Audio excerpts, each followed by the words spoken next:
Welcome back, beautiful people. You're listening to A Moment of Zen right here on 710 WOR, the voice of New York. I am your host, Zen Sams. Now, up next, we have NYC mayoral candidate Curtis Sliwa, who I am voting for. Now, he's a Republican nominee in the New York City mayoral race. He lives in a very, very tiny apartment on the Upper West Side with his awesome wife, more than a dozen rescue cats, and really no actual TV. He has many people believing that he has a chance of winning the November general elections against the Democratic nominee Eric Adams, who has the advantage of a 6-1 edge in New York City voters that are registered to his party. And he has a pretty healthy campaign infrastructure and support from a laundry list of powerful politicians. By the way, he's also a former NYC captain who was once a registered Republican. Talk about hypocrisy. But I say anything is possible these days.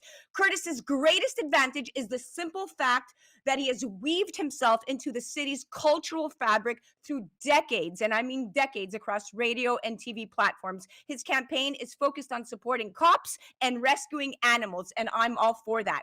Curtis's policy suggestions include an expansion of charter schools and a vocational training, a refund of the police, and $1,000 payments for pet owners who rescue animals from shelters. Kudos to that. Welcome to the show, superstar. Oh, my pleasure. I got the street cred. Now I just got to get my peeps out there to vote, early voting, absentee voting, and actually on election day. And then you're looking at the next mayor of the city of New York. Don't listen to the pundits.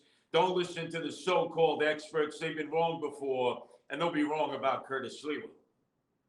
What I think that, well, I am right about you, and I'm going to vote about you. And I like that a lot of the main objectives that you have. One of the main things that's important to me is property tax reform plan, and that's, you're saying, is to deliver a fair, efficient, and transparent property tax system to New York City. Tell us a little bit about that.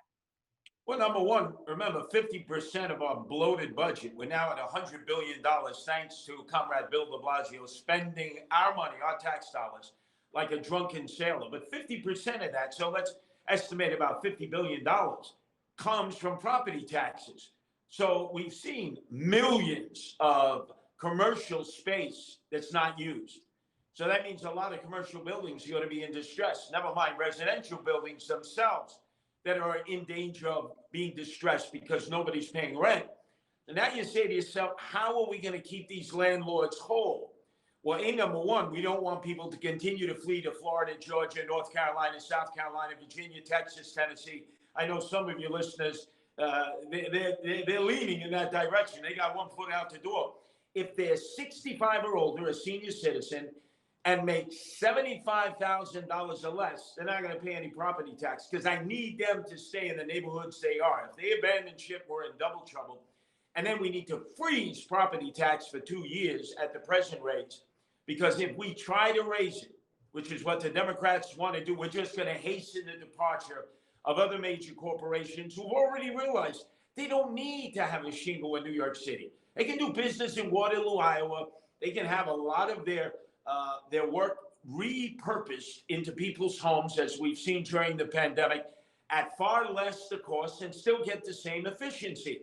So why are we hastening their retreat and their exodus out of the city? That's why we got to lower taxes as much as we can.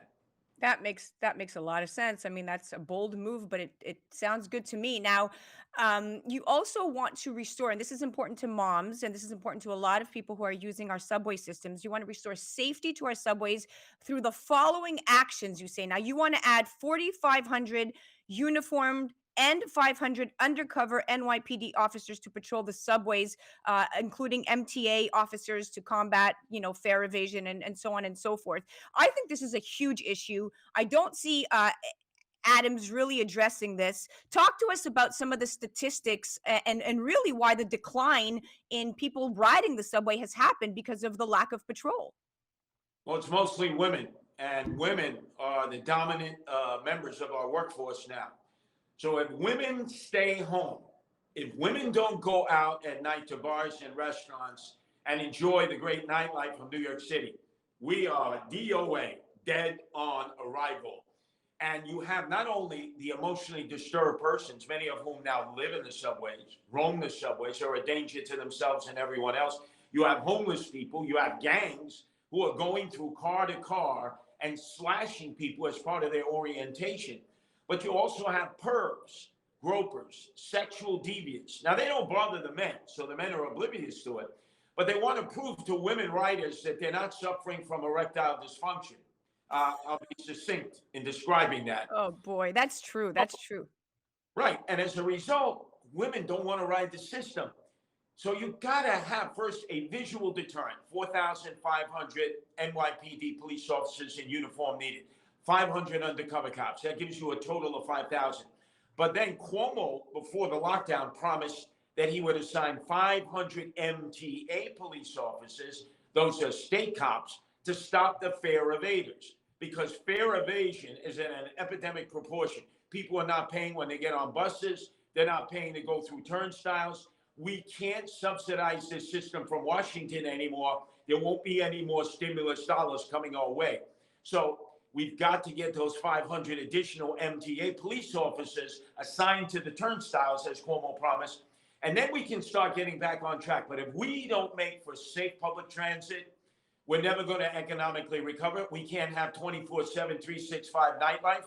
And a lot of tourists will decide to stay away because they continually see these stories about people being pushed into oncoming subway trains. They're not going to want to take the chance. Their life is worth more than a dreamed trip to New York City.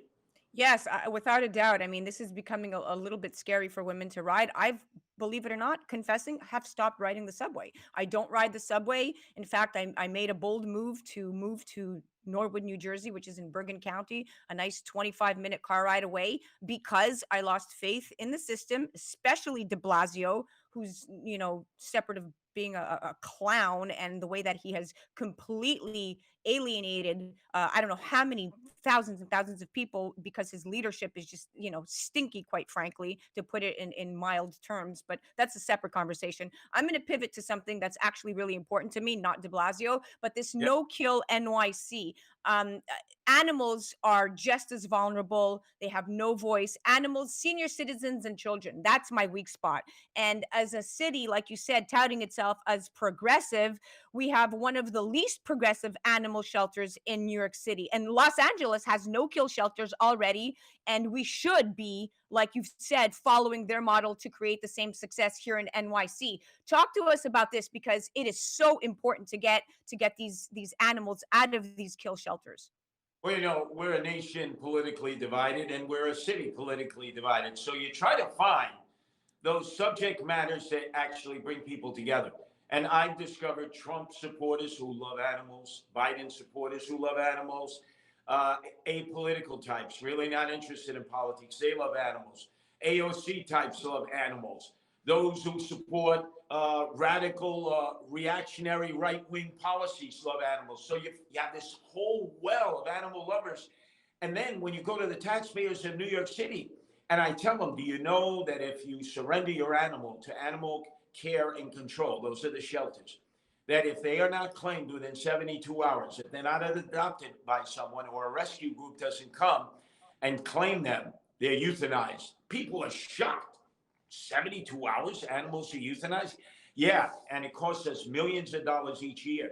So the better way is to have no-kill shelters so that every dog, every cat, every animal that's either surrendered or found and brought to shelter can find a home of their own. Either individuals who would adopt them or rescue groups who would come and fetch them, or more importantly, you take some of this empty commercial space. If you need more space, you repurpose it to extend the shelters so that the animals can live a much better life, even when they're in the shelter system, which is a horror now. Most people have never been in the animal shelters. It's congested. The air is putrid. Many of the animals actually end up getting sick once they're brought into the shelter system and euthanized as a result. We're going to stop that practice. Los Angeles, as you mentioned, has no-kill shelters. Austin, actually, Texas, has the best system. They have the best shelters and the best no-kill system, and we should be following in their footsteps. Without a doubt, without a doubt. Curtis, thank you so much. We have about a minute left. I want to direct a lot of our viewers and listeners and our social media engagers to your platform. For those of you that have not checked out his website, it's sliwa4ny.com.